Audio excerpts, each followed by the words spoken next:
When Anfield needs to be on, it is. Liverpool were on song. They wanted to just finish the game off. They wanted to win. But they just opened up to, come on, feast on us. It was real goosebump stuff from the players coming in on the coach right until the early hours of the morning. It was magical, Merseyside. Football without fans It's nothing. Yeah, exactly. Jurgen Klopp singing Arne Slot's name last game of last season, and it fades into Arne Slot singing Jurgen Klopp's name, and it's just magical. What Arne Slot's done is absolutely unbelievable and amazing. Certain clubs with whinging fan bases can't cope with that. Name names, Tony. Arsenal, of course. There we go. Liverpool are 15 points clear because they've been from the get-go formidable. They've been ruthless. Welcome to the world. The fact is, they weren't good enough, and Liverpool was significantly better. When the only club that thinks they can prey on you, Real Madrid, you're doing all right. And then to consider giving that up, your city, your football club, your people. Until I've heard him signing on that dotted line, I'm still having hope. I'm not going to be sober for a waking moment. This is one of the most special seasons of experience. Hello and welcome to Inside Liverpool on talkSPORT's YouTube channel. And today is a special show, isn't it? It sounds good to say this. Liverpool are Premier League champions. Liverpool yesterday beat Tottenham by 5-1 to secure officially the Premier League title. A special one as well, number 20. So today's episode is going to be a celebration. It's Sam Ellard, the former Liverpool winger, Jermaine Pennant, and the top journalist Tony Evans. And gents, we got some. Do you want to pop it open now, Jermaine, or do you want to wait till? Do you want to wait till the end of the show because it's a day, a week, a couple of months of summer of celebration. I'll pop it up during the show. You want to pop it during the show, don't you? We got a cold one there to celebrate because, Liverpool are league winners. I bought some newspapers here as well. I think there's some wonderful headlines across all of the back pages today. Back in the Mirror pool party, like that one. Yeah, the Mail, big 20, a big number 20, the important number 20, going level with Manchester United. We got the Mail here. We got Kings of England. That's an incredible picture, isn't it? Mo Salah mid-game yesterday taking a selfie with some of the Liverpool fans. Again, that's also the headline in the Times. A moment 35 years in the making. And I've got just one more for you because these are all the heroes, aren't they? Another Mo Salah selfie, this time with all of the Liverpool players and with the cop in the background as well. Back on their perch. Back on the perch, Tony, and rightly so. Well, yeah, it's been a fantastic year and they've been absolutely brilliant. You think 15 points clear before the end of April. And, there's lots of people whinging saying that, it hasn't been a very good year. I'm reminded of Souness in 1984 when he says, by our standards, it hasn't been a very good year. By everyone else's standards, it's been a fantastic season. Yeah, but absolutely. But also, this idea, people saying it hasn't been a very good season. Nonsense. That's not our fault. That's not Liverpool's fault. Liverpool this season, we win our remaining 4 games. We're once again going to be in the 90 points in terms of what we finish with. People almost using that as a stick to beat us with. It's Man City's fault that they haven't been good enough. Arsenal this season have had moments sort of halfway through the season, Jermaine, where they had chances to put the pressure on us. They've been absolutely useless. And it's not going to be a Liverpool team that are going to win the league title this season with 78 points and have got away with one. We're still going to finish in the 90s. Yeah, no, it is frustrating when you hear that. People saying, it's been not a very good season. Look, Liverpool are running. But that's no one else's fault apart from the other teams. And the reason why Liverpool are 15 points clear is because they've been, from the get-go, formidable. They've been ruthless and they've played at a high level. What we're finding now is that teams like your Cities at the moment, yes, they've dropped off, and Arsenal's are not just casually beating teams on off days. The teams in the middle of the park now are now getting better. Yeah. So they will take points off your Cities, off your Arsenals, and what so. That's why the gap's big, because they've dropped points at Bournemouth, for Crystal Palace, and Liverpool is haven't. Yeah. So the league is actually better. Yeah. Because there's more teams now competing. You've got nails on there, Jermaine. The standard has gone up overall, and because certain clubs with whinging fan bases can't cope with that. Name names, Tony. Arsenal, of course. There we go. Liverpool have been absolutely fantastic. none of us expected this last August. But when you look in retrospect, the league was won really early. I mean, we've been top since the 2nd of November, is it? 2nd of The November. Brighton game at home, we won 2-1. Salah scored that incredible goal in front of the Klopp, yeah. And no one has landed a blow on Liverpool since. To yesterday, I think we all knew it was going to be special, winning it at Anfield in front of the fans. And we know that the COVID year, fans weren't able to be there. And of course, before that, it was so many years. But for the fans that were lucky to be there, I mean, memories that will last a lifetime. But watching on TV, Jermaine, it was even more magical than I expected it to be. It was real goosebump stuff from the players coming in on the coach right until the early hours of the morning. It was magical, Merseyside. I thought I was watching a major Champions League night. It was. Had that feel, didn't it? Right? The fan was going crazy. I had my TV turned up very, very loud. Name was probably fuming. It felt like I was in Anfield. How loud it was. And every time they were singing "You Never Walk Alone," I always get goosebumps. That's just, it doesn't matter when or how. And from the first whistle, like you said, from the players coming in, from the first whistle, the fans were at it. They was right behind the boys. Even when Tottenham scored, they just stepped up another notch, and the players and everyone reacted. The final whistle, those scenes. Yeah. Honestly, I don't think I've seen anything like it. No. I really haven't. This season there's sometimes been a nervousness in the crowd when things aren't going 100% right. None of that yesterday. There was like a sort of a strength of purpose, and you know what that's like when the crowd. I know what it's like. I've been there for back. The game I remember is Saint Etienne in 1977. I've seen most of the big nights, big days there, but you know what it's like. There becomes a loop between the players and the supporters, that an energy that they feed off each other. And it's an amazing thing. And people often say, why isn't it like this on 3 o'clock on Saturday or 2 o'clock on Sunday, when we're playing like Fulham? Well, you've answered your own question.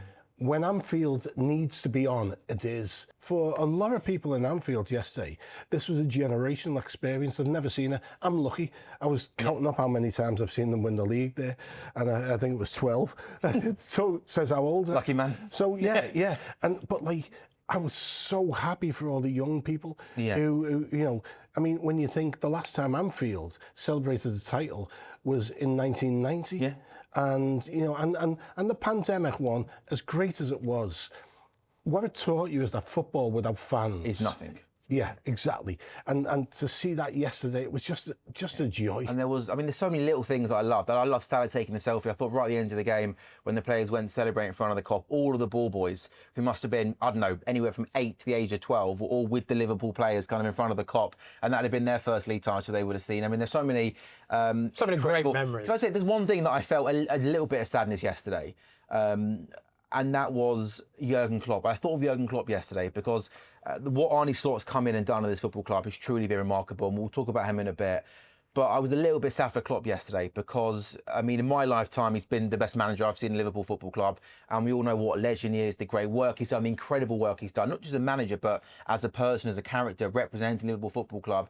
And I was a little bit sad yesterday that he wasn't, as a manager, able to experience a day like that because, goodness me, he deserved it, didn't he? No, he 100%. And what I expect and what I hope is when they do their parade on that open top bus, Klopp's there, lifting that trophy as well. He's going to be there. I hope he's going to be there, going down, Anfield Road and seeing all the fans, because I think that will mean just as much as when he won it, as in being to see the fans and lift it as well. I think it will mean it'll be a part. And it was a lovely touch that Arne Slot sung his name. Yeah. And there was a great video I've seen on Twitter of a crossover of Jurgen Klopp singing Arne Slot's name game of last season, and it fades into Arne Slot singing Jurgen Klopp's name, and it's just magical. I'm going to read today. Again, if you can, obviously buy a newspaper today, because some of the insights, some of the detail that some of these journalists have done today on stuff behind the scenes in the last couple of years has been great, but they text regularly. They speak regularly. There was kind of a... I think they get on pretty well there. They're pretty close. And the thing is, it's people would be surprised how former managers feel about the club winning. In 2020, Rafa Benitez texted me and said, congratulations, I would have loved to have done it.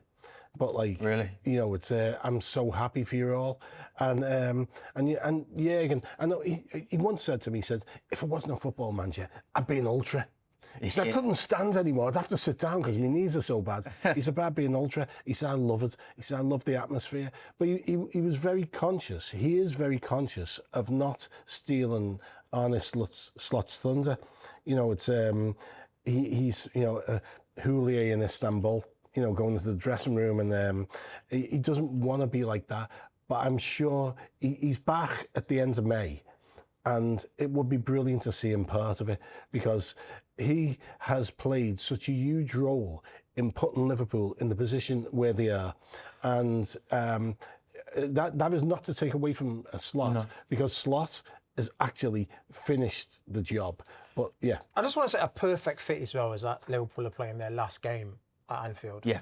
The final game, Palace at home, isn't it? Yeah. And shouldn't they have awarded? Shouldn't they have brought the trophy out yesterday though? well, we thought yesterday was the right date. But then you why wait? Then you almost get two celebrations. You get yesterday, and then you get to do it last day of the season. Television, but you know, I'm a big believer in when you win the league, Lift get that trophy, trophy and get it out again later on. You know, Anfield's going to be packed all the way through. Yeah, absolutely. Just and you mentioned there the role that Klopp's played in where this team is now. I think maybe not everybody knows this, but we know that last season he announced he was leaving kind of midway through the season, but he wanted to go the year before that, didn't he? I think the year before that, that was the season we finished outside of the top four. It was a bad season. I think he had enough then, and he wanted to go, but he said he couldn't leave the team in a bit of in a bad way. So he stayed for one more season and kind of refreshed the squad. That's the summer where McAllister, Gravenberch, Szoboszlai came in. Of course, we had a much better season last year, and he was able to lead the football club to Arne Slot in a much more healthy place. That kind of shows what a selfless man he is. Yeah, just speaks volumes, doesn't it, about what kind of individual he is, what kind of man he is, you know, and how much he loved his time, you know, being at Liverpool. And I think he is an adapted Scouser. And to not leave your team, you know, many managers would have said, right, you know, I've given my all, we've won everything possible, but nah, it's time for me to just, you know, look after myself and my health. He's put the club first. He's gone, no, do you know what, I'm going to see it out, try and refresh it and leave it in a stable place for the next man to come in to hopefully take over and push it in the right direction. So what Arne Slot's done is absolutely unbelievable and amazing. But on the back of that, we've got to give a lot of thanks and praises to Jurgen. Yeah, without a doubt. And he's brilliant to deal with. He's not, you know, people see his smiley aspect an awful lot, but he's as hard as nails, and he's always up for a fight. The very first exchange I had with him was when Liverpool were away at Crystal Palace, and one of the last minute when Benteke penalty, and they were terrible on set pieces. Palace hit the post, hit the bar, and the last question I asked in the press conference is, are you going to work on, at Melwood at the time, is he going to be working on set pieces? And he said, we won, we don't talk about it. I said, I do. And he come over, and he said to me, he says, do you want to fight? And I said, anytime, in private though. And he was laughing, but he's, you know, he's seriously, he cuts you down, and he's brilliant like that. Slot's got a different personality. And he's like his football. He's more controlled, calm, collective, less emotional. But where you got sloppy, you know. Let's have it, come on. Yeah, but we say less emotional. But yeah, I'd say he's still tough. Yeah.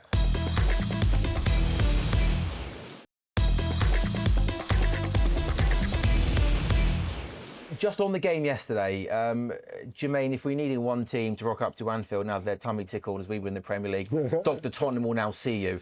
I mean, I actually wasn't surprised they took the lead. It felt very Tottenham to take the lead. And then, I mean, this isn't a Tottenham show. We'll leave Abby Summers and co to do the Tottenham debrief later on in the week. But they're open, aren't they? And almost, if that game was a bit more of a title decider and it was a more close, and we needed to step on it. Yeah, that could have been double figures. Because goodness me, they are open, aren't they? We definitely took, you know, dropped down to second gear, you know, in the latter stages of the game. What are they doing, Jermaine? But Tottenham, I know not really, but what I've never seen a team make the same mistakes over and over again and think that they're going to get a different result. Let's keep playing this way. keep losing, keep making mistakes.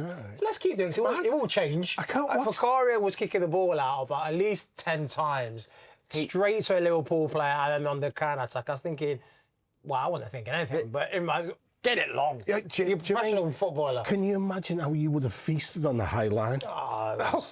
But on it, it's almost mad that It's who they are, mate. It's who they are. They've played the same style of football for 2 years, and it doesn't take a genius to work out.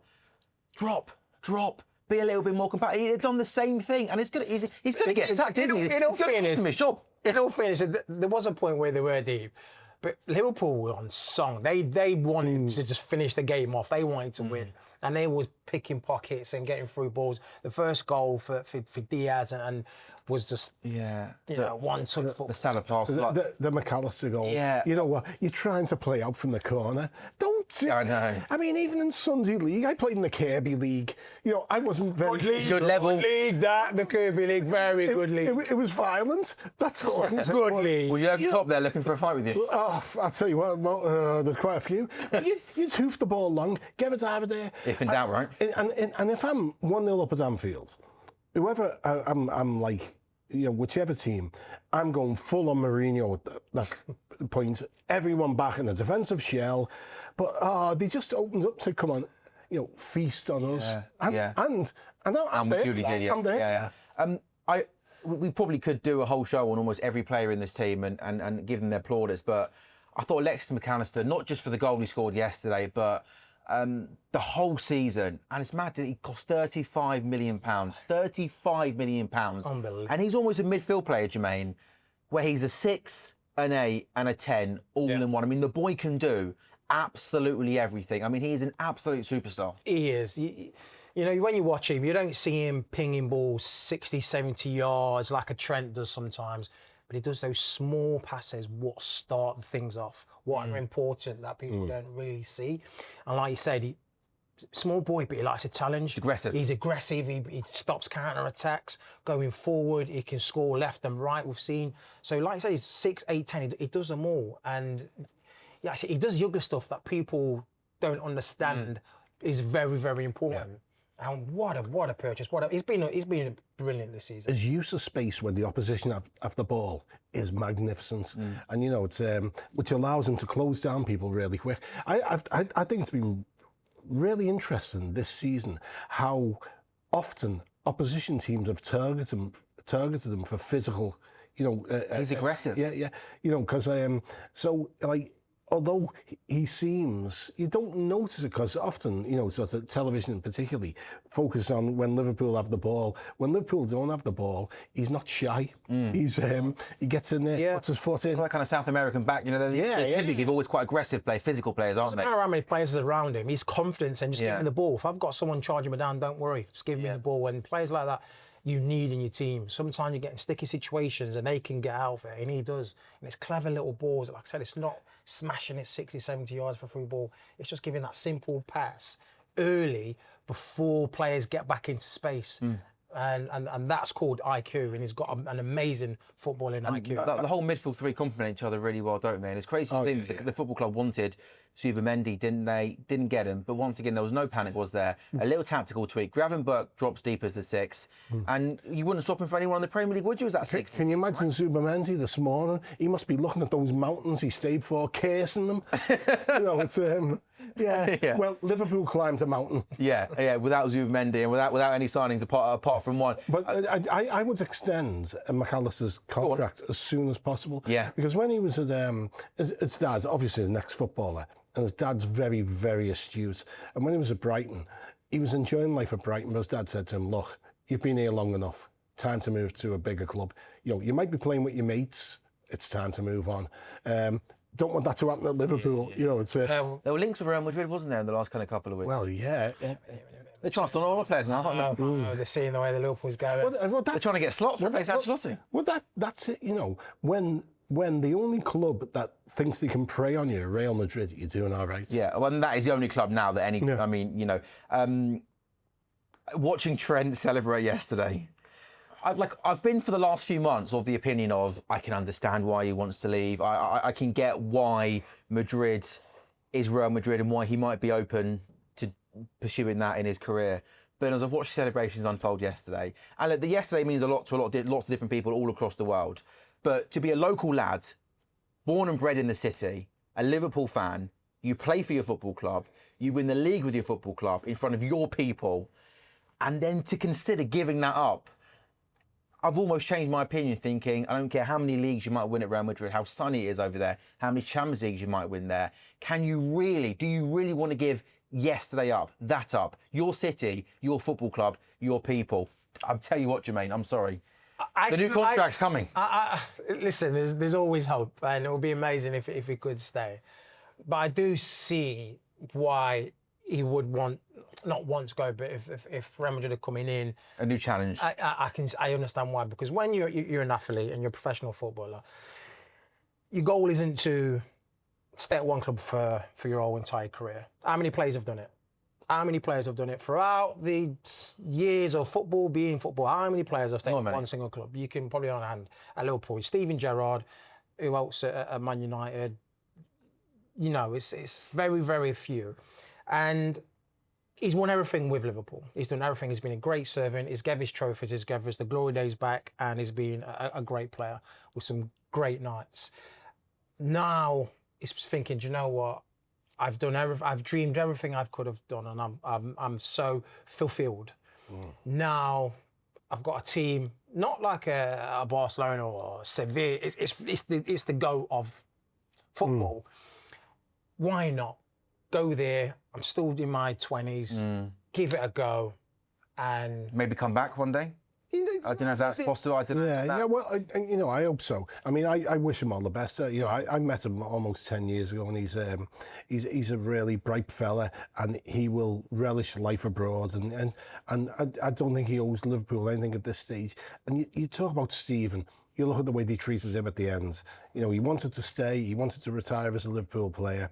He said it wasn't about money. The offer they made him was so insulting that they made it about money. Right. And so, it's like, when you look at that, he's got to put, when you're playing, and you know, Jermaine, you've got to park your fandom a little bit, and you've got to become, you've got to think about your career. And given what he's given to Liverpool, it'll be a massive hole to fill. But, it's, I don't begrudge him a move if he does. You can't, because you look at, the clubs ain't loyal. Because when his time comes, when he gets to 32 and 33 and he can't keep up with these young wingers, the club are not going to reward him with a new contract. The club are not going to continue to play him. They're going to, I won't say let him rot, but he's going to be faded out. And there's going to come a point, right, thanks for your service, Trent.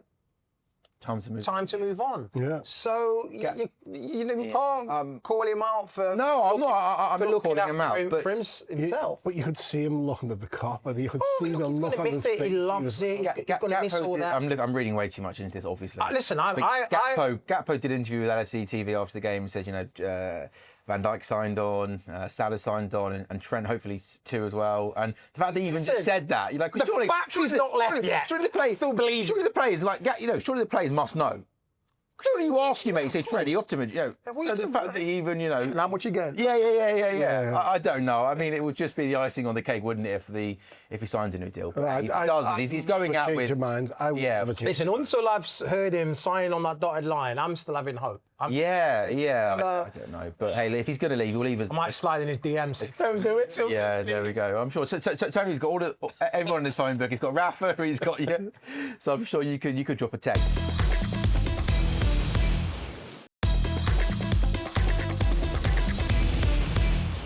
Is there one game that stands out this season? The one in terms of a big moment, all big games, but big moments. The one that for me was, we went to Forest, I remember, midweek, and we got a draw at Forest. That was at the time that Arsenal were close to us, and we went to Brentford then on the Saturday and didn't play particularly well.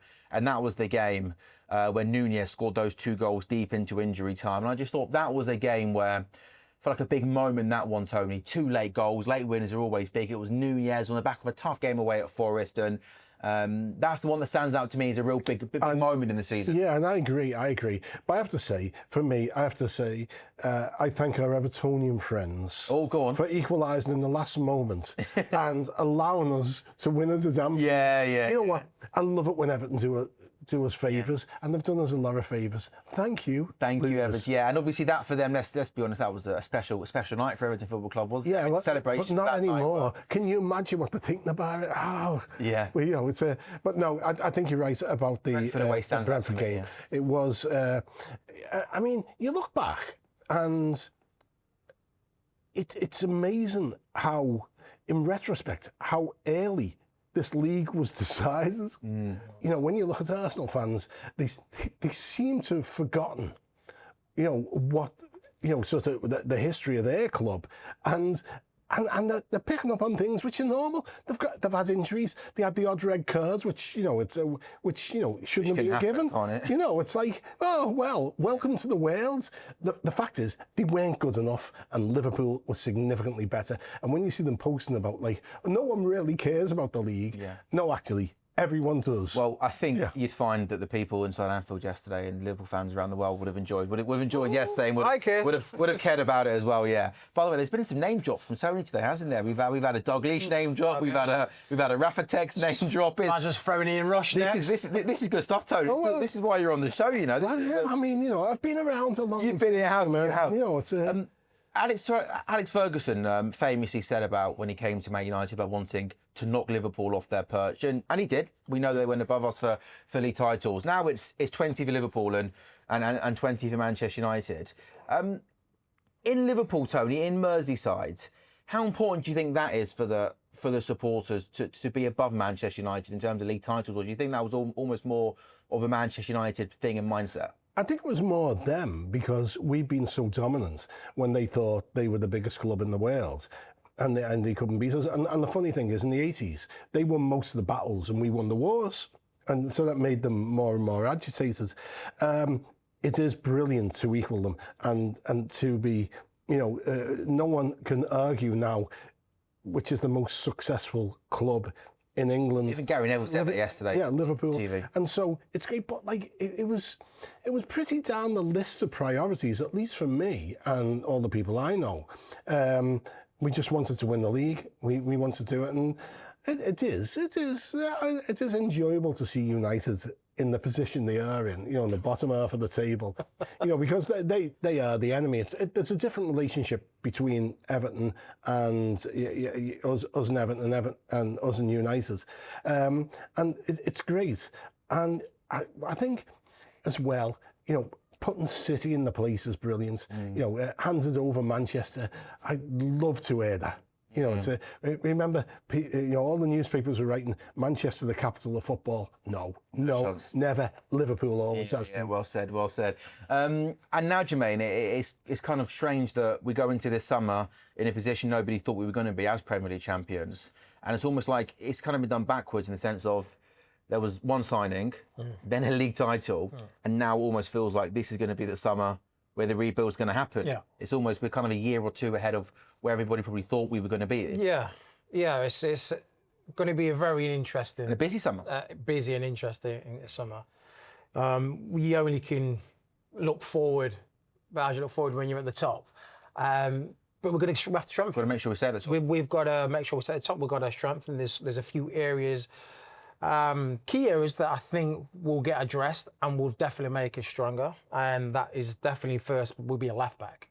I think Robertson's been amazing.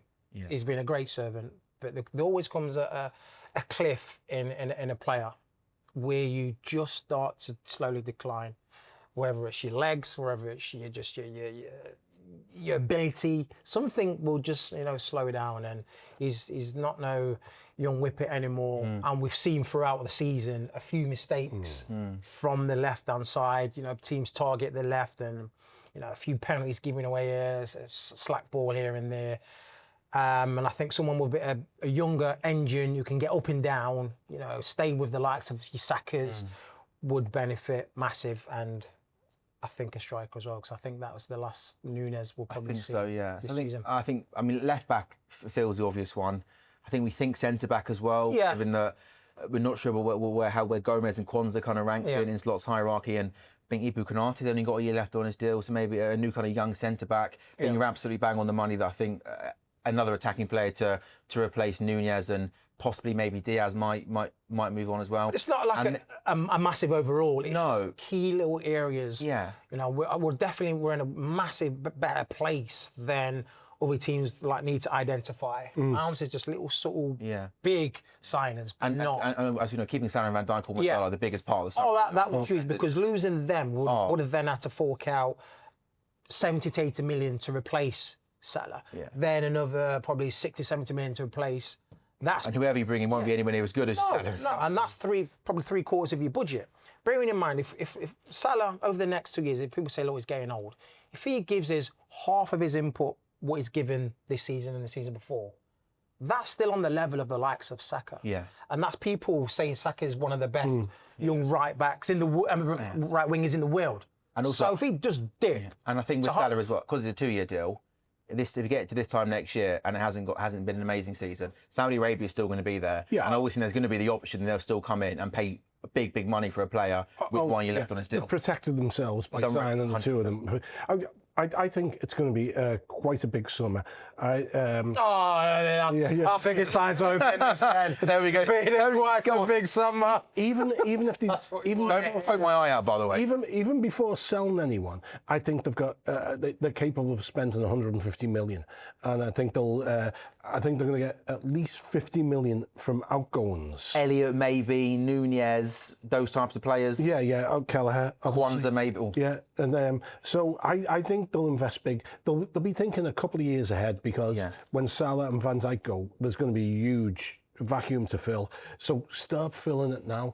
I think they'll buy at least 2 defenders. I think they'll buy one. Careful, I've done this before, mate. Don't worry about it. Oh, there you go. If there's any man that knows that proper bottle of expensive champagne. You should have done it properly and done it like you want. I get the cleaning bill, yeah? Yeah. I think they'll buy a young midfielder to just keep everyone on the toes, and they'll buy a forward. I think. Heard any names? Well, I mean, they're very, very keen on the pair of Bournemouth. Yeah, and now it'd be 90 million for their buyouts, but that's within the budget, and so I would not be shocked at that. I think the midfielder and the attacker will be less well-known names to us, but it's. I think they're going to go big. Tony, I was hoping you would say like maybe an Isak. There's rumour. But then Isak takes up the whole. Isak pick up the whole budget. He's a £150 million player, isn't he? Yeah, I mean, still hope. I'd love to see him there, but he's not. I think between his price and his wages, he's out of. And then if we sign Isak, we can't then go and get a left back, a centre back, another midfielder because you said the budget there's gone. But hey, Jermaine, that's the sexy. I mean, goodness me, Isak in this Liverpool team with Salah, it'd be incredible. But I do think it seems more sensible. As you said, there are a few additions. The new left back, the new centre back, another option in midfield.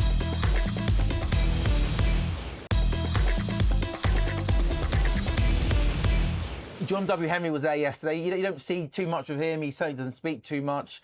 But there are some people, isn't there, that will want to moan at FSG. Oh, we only bought one player in the summer and they didn't sign anyone in January. But, I mean, this has been an ownership group that have come to Liverpool Football Club and have won absolutely everything. And now, in this case, have won 2 league titles. So he talked to us about FSG, John W. Henry, and sort of the impact they've had on this football club and city. They've made loads of mistakes over the years, 15 years, but the good they've done more than surpasses that.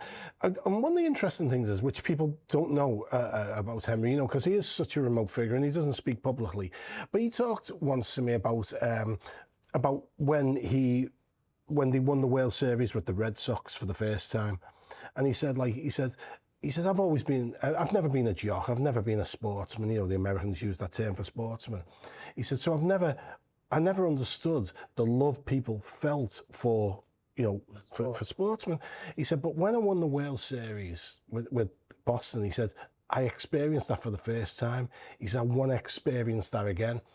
He said, I think when Liverpool win the league, it might well be bigger. And of course, when they did, COVID so they couldn't have the celebration.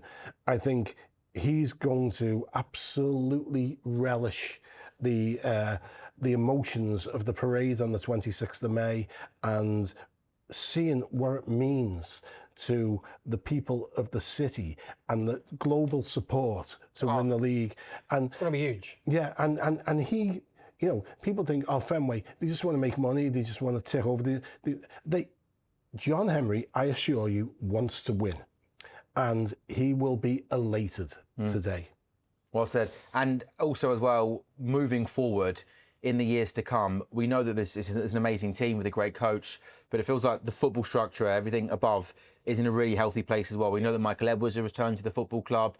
Richard Hughes is also in as sporting director. It feels like the club, from top to bottom, is in a really healthy place now to ensure that it's not another long wait for another league title. Yeah, I think Richard Hughes has done a really good job, given what he inherited. I do have my questions about Michael Edwards and the way he works, because everyone forgets the bad signings. You can't get over the Lazar Markovic signing, can you, Tony? You can't let that one go, can you? Well, yeah, and Emre Can. Oh, it wasn't so, you know. But there's been a lot more ticks than crosses with Michael Edwards, has there not? But you know what? I'll tell you what. If you get one in five right, you're doing brilliantly. You know, it's more than if you would. I think if you with Michael Edwards, since he's been at the football club, certainly from when Jurgen Klopp arrived. If you were to look at the ins and outs, I would say there's a lot more ticks than crosses. Yeah. The recruitment's been pretty good, hasn't it? From when Jurgen Klopp arrived to the football club. I mean, okay, there's been the odd miss, maybe Naby Keita, maybe Darwin, but Klopp and Edwards balanced the worst aspects of each other's football and personalities, and it worked really well. And hopefully, Slot will do the same. Edwards will take a step back. So I think he'll be involved this summer, but I think he'll be less involved in the future because of his more general role in Fenway. But I've got a lot of time for Richard Hughes, so I'm very positive about the future. yeah.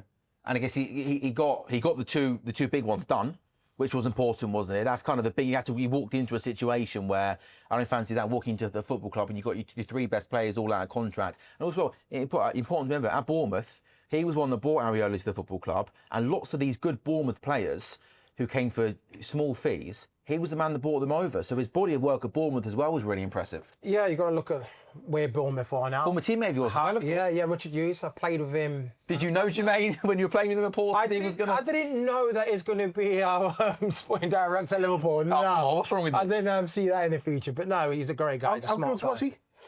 He was steady. Centre back? Yeah, he was. No, the midfielder. Was he midfielder? He was a midfielder. It was steady. You know, he'll get the job. They wouldn't, light up the pitch or anything. He was just like, okay. Compare him to a player now, so was he a bit more of a I would say it was steady Eddie in midfield? a James Milner. Ooh, had a good career, James Milner. Yeah, That's pretty. Not I'll as take good that, as career as James Milner. No, sure. Yeah. The type of player, yeah. But no, look where Bournemouth are, look where he got them and the players that they've got in. And so I think, like you said, Liverpool have got two good players who are very smart, know good players when they see them. And I think that they're in a great position to, make... It's exciting, isn't it, Jermaine? It's exciting, yeah. But listen, it's going to be next season. It's going to be a difficult season. I mean, City... So was this season, but the other teams are also... Everyone... It's like any sport. Every team, I'll give you F1, every team is trying to get better and better and better, update their car every single season. And that's what teams want to do. So, I mean, City in particular are going to... I mean, they won't be as bad this season as next season. It's almost impossible. With the money they've got, the resources they've got, they're going to freshen things up. You can't imagine they're going to be as far off next season. I think that... I hope I'm wrong. That is one of the things that will propel the spending in the summer, because there is a feeling that we're ahead of City. And if we do things right, we can put ourselves 5 years ahead of them. Sure. And never underestimate how much City are despised by the American owners, not just at Liverpool, but across the league. At Arsenal, at United, and so they're very keen to keep City on the back foot. Yeah. I think everybody is, aren't they? absolutely.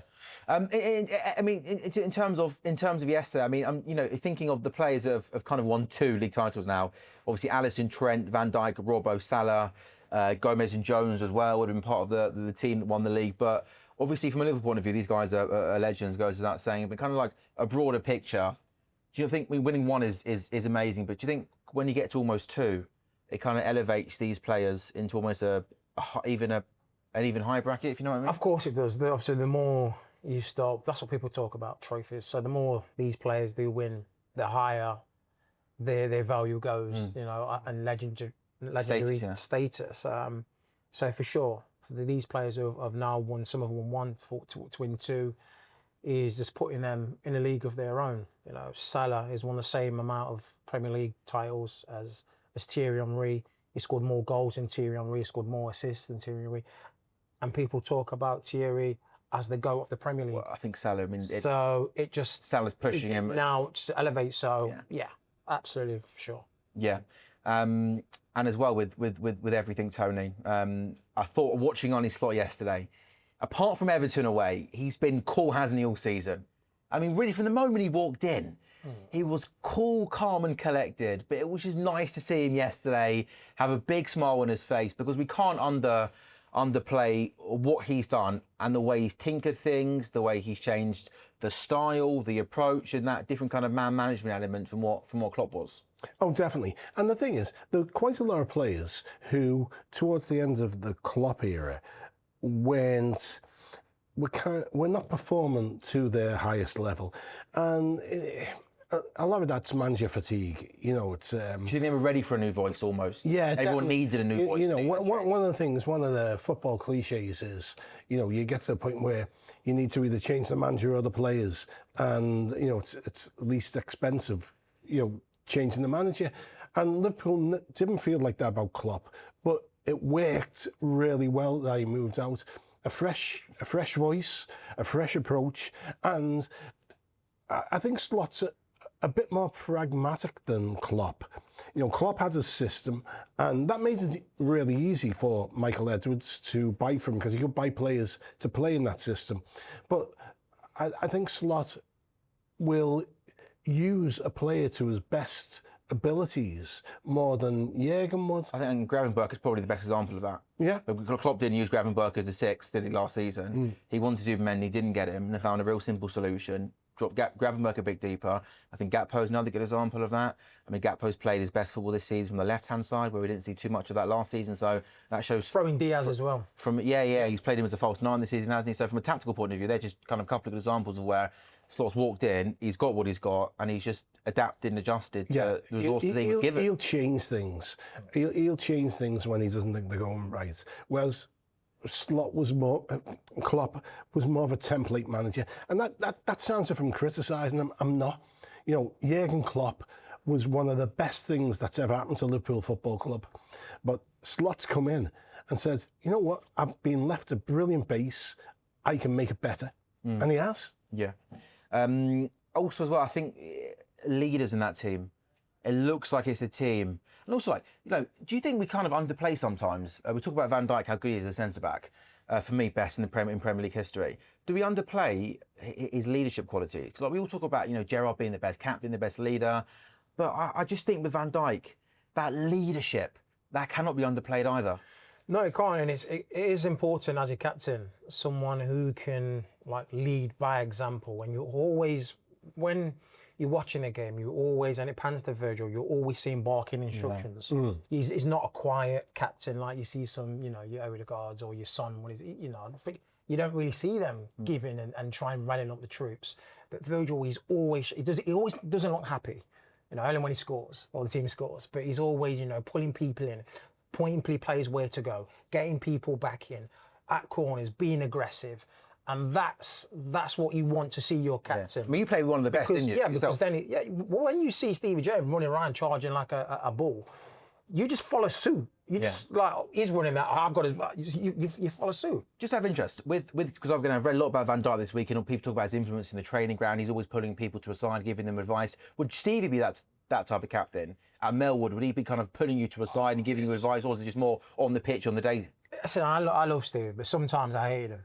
Especially on a Monday, because sometimes we'd do five-a-side, you know, matches on a Monday, and like you think, right, it's Monday, we've played at the weekend, let's just have a little train up. No, he thinks he's playing in the final. Still there. He's like charging around, and you're just like, and it'll be effing and Brian there. And I'm like, Stevie, mate, it's a fight side. Like, just chill out, brother. They're the levels, they're the standards. Out. He just wants to win. Yeah. He's like, I'm like, oh no. And I don't want to be on this team. Yeah. Yes, Rafa, come on, man. Van Dijk is very different. He organised. You talk to the people around him, you talk to the players, and he's on them all the time. Do this, do that. You've got to be here. You got to be there. He's at the back. He's at the back. He can see the legs of the game, so he can see. There's a bit of weakness here, or there's a bit of they're putting a lot of pressure on there. So he's giving the information as like a manager. He's telling that's why to come across, come back in here, took out there. Like they almost scored a second goal with Tell, and as the ball was running back, he was pointing at Canate to say, go out there because Tell's coming in. And that's just a leader. That's just a captain. He sees the game. And great. I think it was arguably his best attribute is whoever's played alongside him, whether it was Lovren, Matip, Canate, Gomez, Kwanzaa, he elevates to a completely different level as well. No, it's not a coincidence. No, playing alongside. Hey, he made Dejan Lovren for a few months look good. So I think one of the things that people need to remember is that Salah was at the club and he was doing brilliantly. He was the game changer, Tony, wasn't he? Yes, when Van Dijk come in, absolutely great, changed everything. And Allister was like the icing on the cake. Yeah, flicked. Yeah, and all of a sudden they run that run to the Champions League final, and the rest is history. Yeah, we've only got a couple of minutes left. So, guys, the scenes yesterday were special, but the next few weeks, you got any plans to go back up to Merseyside to go to any of the games, because it's going to be and Merseyside, the red half of Merseyside's Tony is going to be celebrating for the next month up until May 26th and beyond. Next month till the kick-off of next season. Yeah. I'm not going to be sober for a waking moment. There you go, mate. You've got to go on and have a swing if you want, Tony. You can have a swing from the bottom. Champion! There we go. Jermaine, round it up for us then. A silly season, a ridiculous season, a special season. Liverpool are champions once again. Yeah, well, it's been a fantastic season. Yes, we're out of the Champions League, but that first season of a slot, and who would have envisioned where we are? Well, I think we wanted just to get top four at the start of the season. I think we had 5.1% of winning the league pre-season. Stats for Pratt saying. Yeah, now we've done it. So fantastic. It's been an emotional one. It's been an enjoyable one. Loved watching it. My anxiety for once has not been through the roof when I've watched Liverpool on the slot. And long may this continue. Tony, you've been involved with the club for many years as a fan, as a journalist. Leave the last word to you. Pretty special. This is one of the most special seasons I've experienced. And I'll tell you what, if you can't enjoy this, you don't like football, this has just been wonderful. If you don't like this, go and knit. Go and take up knitting or something like that, right? Go and do something else. Get out of football. You shouldn't be involved in football. I think this is probably one of my favourite days at work, where I've been able to come in, have a drink, and talk about Liverpool winning the league. Jermaine, top as man. always, Sam. Tony, you can take that home with you if you want, because you're not going to be sober for the next 3 months. Liverpool beat Tottenham. Liverpool are Premier League champions, number 20. And I tell you what, we're not going to have to wait long for number 21.